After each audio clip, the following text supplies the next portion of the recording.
Remember I talked about the recent military purge in China, where the top generals just dropped like flies. But something similar is happening in the United States. I don't know if Trump is copying Xi or if great minds think alike. Of course, Trump still faces a lot more institutional constraints. He can't just put these people in jail or take away their ranks, but he did push them out of their leadership positions. This is just a very incomplete list. I'm pretty sure there's more if you have time to look.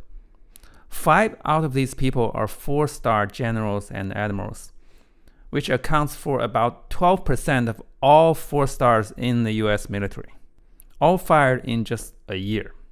My previous assumption was that even though Trump, Hegseth, and Rubio are dumb as rocks, the career generals and admirals in the military are still largely competent.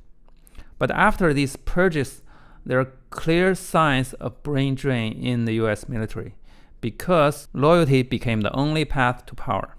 Let's see.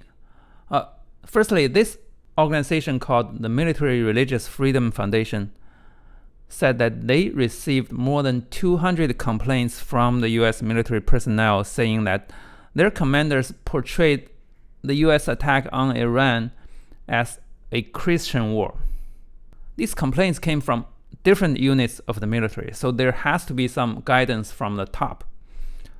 One commander, as quoted in one of the complaints, said that President Trump has been anointed by Jesus to light the signal fire in Iran to cause Armageddon and mark his return to Earth. What? So that's why they're fighting? It's time for non-believers like me to get incinerated? Is that their plan? You know what? Polymarket already has bets on nuclear war. I hope the Trump family is not buying. By the way, according to the experts who studied the Bible carefully, Armageddon is supposed to destroy everyone's lives, including the Christians. So the idea that Christians will cuddle in heaven with Jesus while the other suckers fight is actually a modern tale invented in the 19th century. And it looks like the US military is now building their missions based on a 19th century modern fairy tale. Just unbelievable. And then I saw this motivational letter by the commander of the US Central Command to the US troops in the Middle East. I immediately knew he didn't use AI because the writing was so bad. You can clearly see the influence from Truth Social. He said, "You represent the strongest, most lethal war-fighting force the world has ever known." Why do they like to use the word lethal so much? What does it even mean? Is he talking about the accuracy of the weapons, or is he talking about the number of kills? If you play some competitive games, you know these are 2 different variables. If he's talking about the number of kills, I'm not sure that's something to brag about in a non-game setting.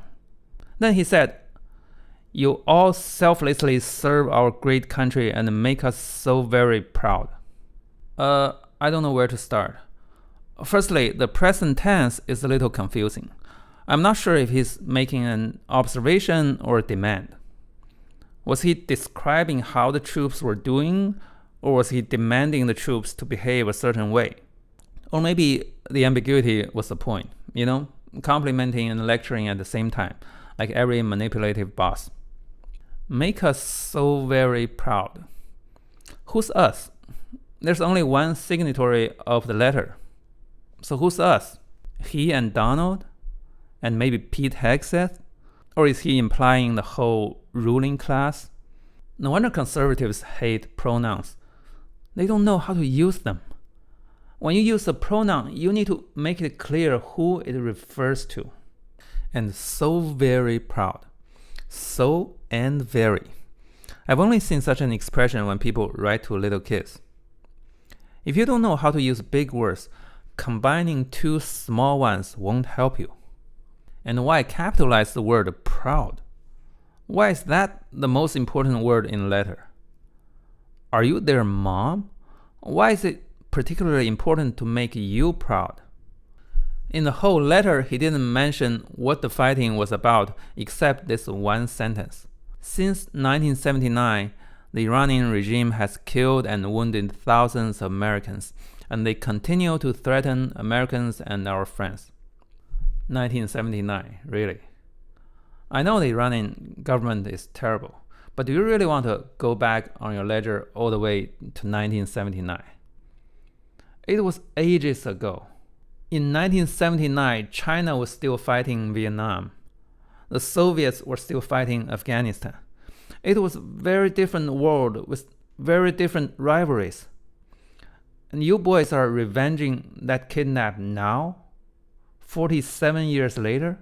And then he said, my guidance for you is simple. Be relentlessly lethal. He really does love that word, doesn't he?